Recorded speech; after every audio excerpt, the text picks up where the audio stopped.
ഇതൊരു സ്വിഫ്റ്റ് ഡീസലാണ്. അപ്പോൾ ഈ വണ്ടിയുടെ പ്രശ്നം എന്ന് പറഞ്ഞാൽ വണ്ടി നീങ്ങത്തില്ല. അതായത് ഫ്രണ്ട് വീല് ലോക്കായി നിൽക്കുകയാണ്, വണ്ടി നീങ്ങത്തില്ല.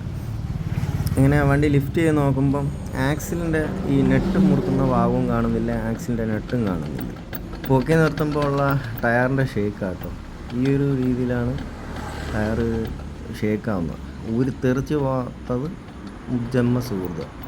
അങ്ങനെ കാലിപ്പറൊക്കെ ഇളക്കിയപ്പോൾ തന്നെ ഡിസ്കും റോട്ടറും എല്ലാം കൂടെ കിടക്കണം. സാധാരണ നമ്മളിത് ലേത്തി കൊണ്ടുപോയാണ് ഇളക്കാറ്, ഇത് ഈസി ആയിട്ട് ഇളകി വന്നു. ഇതിൽ സംഭവിച്ചെങ്ങനെയാണെന്ന് പറഞ്ഞാൽ ബെയറിങ് കംപ്ലൈൻ്റ് ആയിരുന്നു. നോയ്സ് ഒരുപാട് ദിവസമായിട്ടുണ്ടെന്നാണ് കസ്റ്റമർ പറഞ്ഞത്. എന്നിട്ട് ബെയറിങ് മാറാതെ ഓടിയപ്പോഴത്തേക്ക് ഫുൾ ലോഡ്, വണ്ടിയുടെ വെയിറ്റ് മുഴുവൻ ആക്സിലിൽ വന്നു, ആക്സിൽ ഒടിഞ്ഞു പോയി. അപ്പോൾ സ്വാഭാവികമായിട്ടും ടയർ ചരിയുമ്പോൾ ആകെ ഉള്ളത് കാലിപ്പറും ഡിസ്ക് റോട്ടറും മാത്രമാണ്. അപ്പോൾ കാലിപ്പറിൽ ഈ ഡിസ്ക് റോട്ടർ പോയി അമർന്നിട്ട് ലോക്കായിട്ടാണ് എന്ത് ചെയ്തത്, വണ്ടി ലോക്കായി നിന്നത്.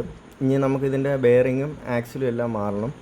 അപ്പോൾ ഇതിന് സ്വിഫ്റ്റ് ഡീസലിനൊക്കെ വന്നിട്ട് ഒരു ഇൻ്റർമീഡിയറ്റ് ഷാഫ്റ്റും കൂടെ ഉണ്ട്, അത് അഴിയാതെ വന്നു. അത് അവസാനം ലേത്തി കൊണ്ടുപോയി വളരെ കഷ്ടപ്പെട്ടിട്ടാണ് അത് ഊരിയെടുത്തത്. പുതിയ ആക്സിലും ബെയറിങ്ങും മാറിയിട്ടുണ്ട്. എല്ലാവരും എന്ത് ചെയ്യുക, ഇതുപോലെ ബെയറിങ്ങിൻ്റെ നോയ്സൊക്കെ കേൾക്കുമ്പോൾ മാറുക. ഇത് ആക്സിൽ ഒടിക്കുക മാത്രമല്ല, അലൈൻമെൻറ്റ് ഇഷ്യൂ, ടയർ വെട്ടിത്തേ, അങ്ങനെ പല കാരണങ്ങളും ഈ ബെയറിങ്ങിൻ്റെ ഇഷ്യൂ കൊണ്ടുണ്ടാവാം. അതുകൊണ്ട് ശ്രദ്ധിക്കുക.